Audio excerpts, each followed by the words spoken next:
The Lancaster family's annual executive summit was a spectacle of wealth and legacy, held on the top floor of their San Diego headquarters, a glass-walled space overlooking the marina. It had been 6 years since I last stepped foot in this building. I was 24 then, fresh out of grad school with dual degrees in finance and systems engineering. That was also the day my application was publicly rejected by my aunt, Victoria Lancaster. Today, I returned, not as Ava Chen, the dismissed outsider, but as CEO of VXC Holdings. Quietly, the Lancaster Group's largest client, funneling over $60 million, 0 cents, a year through their logistics division. They just didn't know it was me.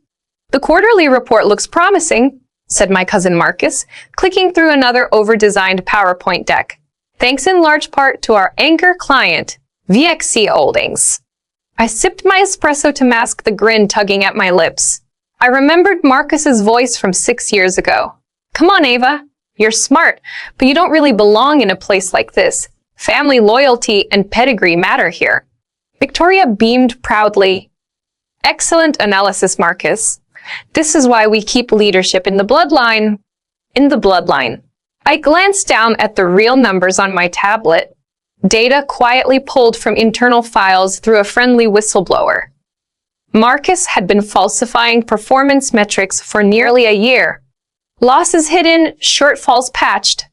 The only thing keeping Lancaster Group alive was my company's contracts. Michelle? A soft voice drew my attention. Victoria's assistant, Mila, gestured toward the boardroom doors. They're ready for your presentation. I rose, adjusting the lapel of my deep navy suit. Tailored, precise, a stark contrast to the off-rack dress I wore when I begged for a seat here years ago. Back then, Victoria had said I didn't look like Lancaster material. As I reached the podium, Marcus's voice echoed across the room. Ava, what are you doing here? This is a closed board meeting. I looked across the long mahogany table, pausing on each puzzled face. I'm here on behalf of VXC Holdings. We need to renegotiate several contract terms before renewal. The room stilled. Victoria narrowed her eyes. That's not how this works. VXC always sends a representative from the external group. I smiled. They do. And you're looking at her. Silence. Marcus looked like he'd forgotten how to blink. My cousin Elise dropped her stylus. The weight of realization crept across their faces. That's not possible, Victoria choked. You run a small startup. We did a full background check. I tapped my screen, projecting my own slide deck. This startup was a front.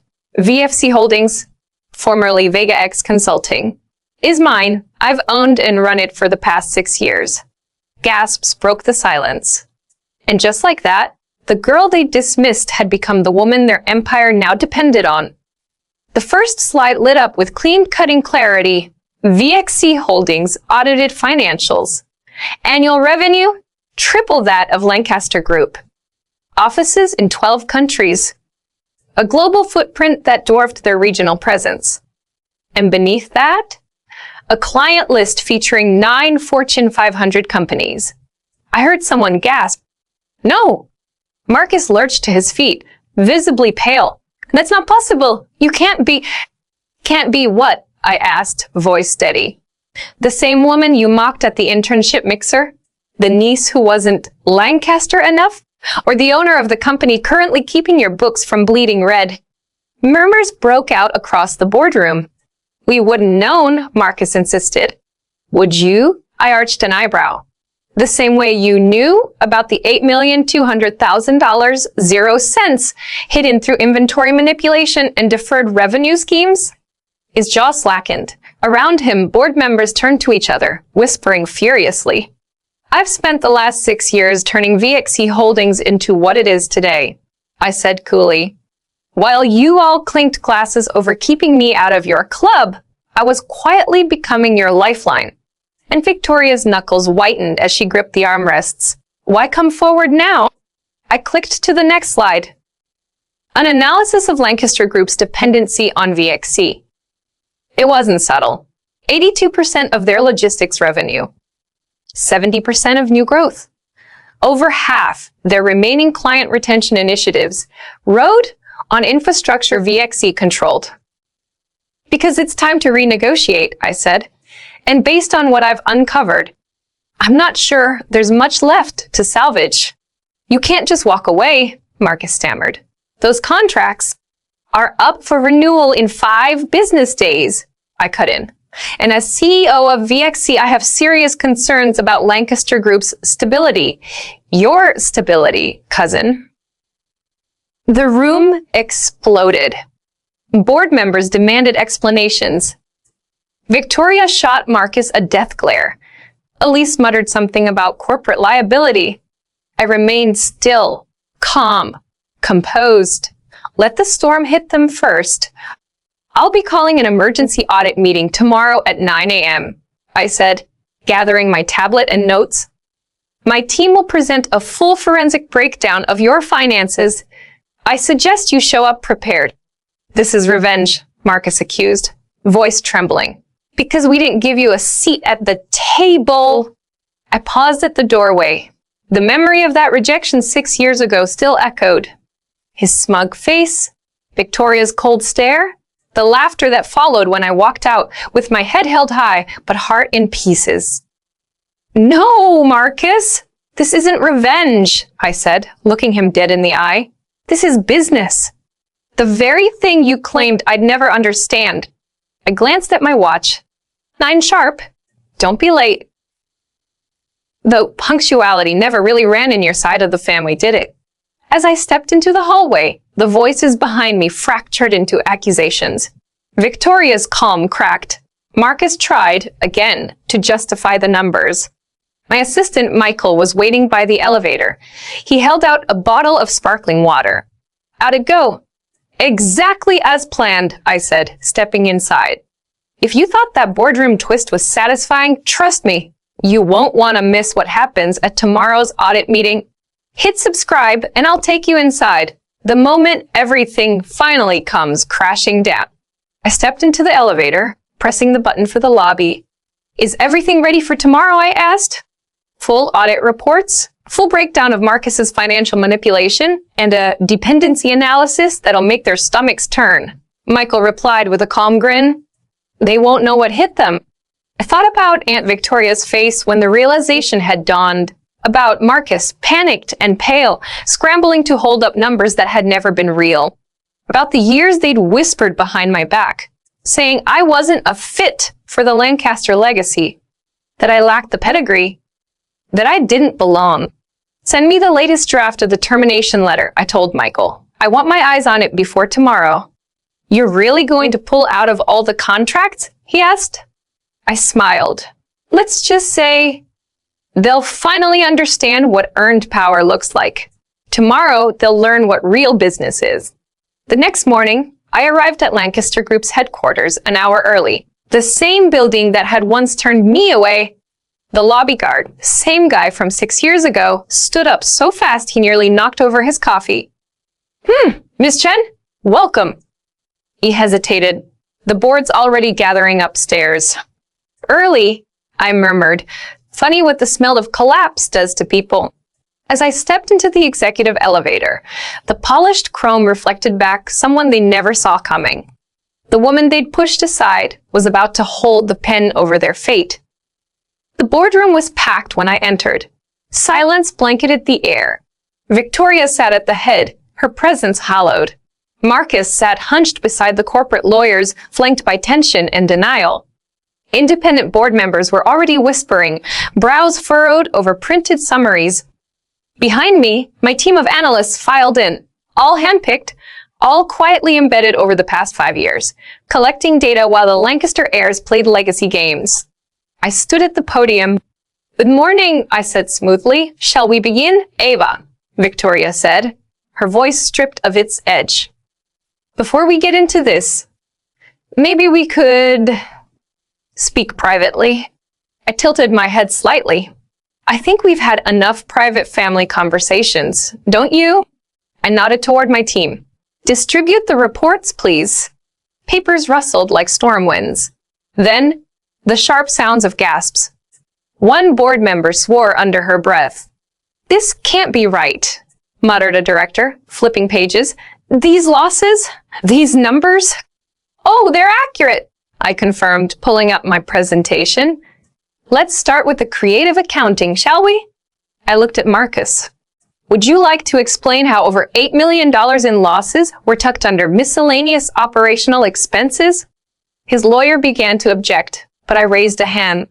"Or should we fast forward to the inflated client metrics, the phantom assets, or the part where, without VXC Holdings contracts, Lancaster Group is technically insolvent?" "You're trying to destroy us," Marcus said, voice cracking. I stared at him, unwavering. "No, Marcus, you did that on your own." "Think your own family?" Marcus choked out. I raised an eyebrow. "Family? You mean when you told half the industry I wasn't cut out for corporate leadership? Or when Aunt Victoria laughed and said I'd never understand real business?" "That was 6 years ago," Victoria said, a little too quickly. "Yes, it was. And while you were busy guarding the family crest and polishing old legacies, I was building something from scratch. Today, VXC Holdings is triple the size of Lancaster Group." I clicked to the next slide. Numbers didn't lie. A bar graph showed just how deep their dependency ran. 47% of your revenue is directly tied to VXC, I said evenly. "Revenue that will vanish next Monday if I terminate our contract." The room erupted. Voices layered over each other. Chairs scraped. Lawyers huddled in panic. One board member actually swore aloud. And then Marcus broke. "I didn't mean for it to go this far," he muttered, slumping in his chair. "You can't just pull out, Ava." Victoria stood, face flushed with fury. "We'll take legal action." "On what grounds?" I asked, my voice turning cool. "That your rejected niece outperformed your entire executive suite? That your son's fraudulent reporting was uncovered before the SEC got involved?" I leaned forward. "By all means, let your lawyers depose Marcus. I'd love for them to explain the off-book liabilities and phantom revenue streams." A gray-haired board member cleared his throat. "Miss Chen, given the circumstances, we may need to discuss immediate leadership transitions." "Leadership transitions?" Marcus's voice cracked. "This is our company." "Actually," I said, sliding a sealed envelope onto the table, "not for long." Inside were 2 documents. "Option 1, I said, Lancaster Group agrees to a full restructuring. Marcus resigns, the board appoints independent leadership. We continue a scaled-down partnership with oversight. And option 2, Victoria asked softly, a walk. Every contract gone. And my legal team forwards our audit findings to federal regulators." I checked the time on my watch. "You have 1 hour. This isn't business." Marcus spat. "It's revenge." "No, cousin," I said quietly. "It's exactly what you said business was. Ruthless, merit-based, and only for those who can prove they belong." I gathered my tablet, my notes, my silence. "I'll be in the office. You once said I'd never deserve," I added, "the CEO suite. Funny how things change." I left them there, surrounded by reports, evidence, and panic. By the time I reached my private suite overlooking the harbor, my phone was vibrating nonstop. "Mom, how could you do this to your aunt?" "Dad, you're tearing the family apart." "My cousins, you've ruined us." I ignored them all. Instead, I opened a dusty folder buried in my inbox. The rejection email Victoria had sent me 6 years ago. "Dear Ava, while we admire your ambition, we feel you lack the leadership instincts required at Lancaster Group. Perhaps a role with fewer responsibilities would better suit your strengths." I smiled and clicked Archive. Sincerely, Victoria Lancaster. I printed the old rejection email and placed it on what would soon be my new desk. The board, now staring at undeniable evidence of Marcus's fraudulent reporting and the company's heavy reliance on VXC Holdings, had only one rational path forward. Accept my terms, or lose everything. By sunset, it was done. Marcus resigned, his exit as quiet as it was overdue. Victoria, stripped of her influence, was pressured into an early retirement that no one in the room tried to fight. And Lancaster Group, once a fortress of nepotism and old money pride, would be restructured under my oversight. The family empire they once claimed I wasn't fit to join would now report to me. Michael stepped in just as the final papers were signed, a bottle of chilled champagne in hand. "Congratulations," he said with a grin, "on your very elegant takeover." "Not a takeover," I replied, watching through the window as Marcus and Victoria quietly packed their offices into cardboard boxes.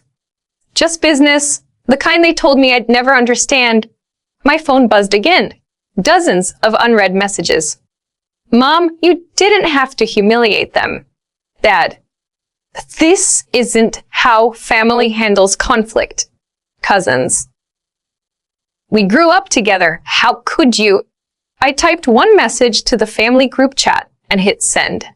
"Don't worry about the family name. Lancaster Group is finally in qualified hands." Then I set the phone down and turned back to the window, watching the Pacific fade to orange and gold as the sun sank behind the skyline. A new kind of peace settled over me. Not the peace of approval or recognition, but the clarity of earned power. Because sometimes success isn't about getting the job you begged for. It's about building something so undeniable that they're forced to sit across the table and negotiate with you. And sometimes the best revenge isn't revenge at all. It's becoming their boss. Victoria had been right about one thing, though. I wasn't qualified to work at Lancaster Group. I was qualified to own it. Hey, before we dive into anything else, how was your day? Really? I know we don't always ask each other that, especially in a world moving this fast, but I'd love to know. Drop it in the comments. Good, bad, somewhere in between. I'm listening. Because sometimes just being heard is the first step to feeling seen. And if you've made it this far, I want to thank you, not just for listening to my story, but for walking through every hard-earned lesson with me. When I was told I wasn't good enough to sit at their table, I didn't fight for a seat. I built my own table, and eventually, they had no choice but to stand around mine. So now, I want to hear from you. Have you ever been underestimated, overlooked, or shut out by people who were supposed to believe in you? Tell me how you kept going anyway. Or tell me where you are now, and I'll cheer you on like no one else did. Because if there's one thing I've learned, it's that quiet strength makes the loudest impact. If any part of this story resonated with you, hit that subscribe button. Not just to support me, but to support yourself. Because stories like this aren't just about revenge or power plays. They're about finding your voice, honoring your worth, and rewriting your place in the world. Here's what I know now. You don't need permission to begin. You don't need approval to grow. And you definitely don't need anyone's blessing to become who you were always meant to be. So go ahead, archive that rejection, build what they said you couldn't, and when they finally recognize you, make sure it's because you refused to disappear. Until then, I'll be right here, sharing stories like mine and waiting to hear yours. Because sometimes, the best success story starts with a no you turned into power.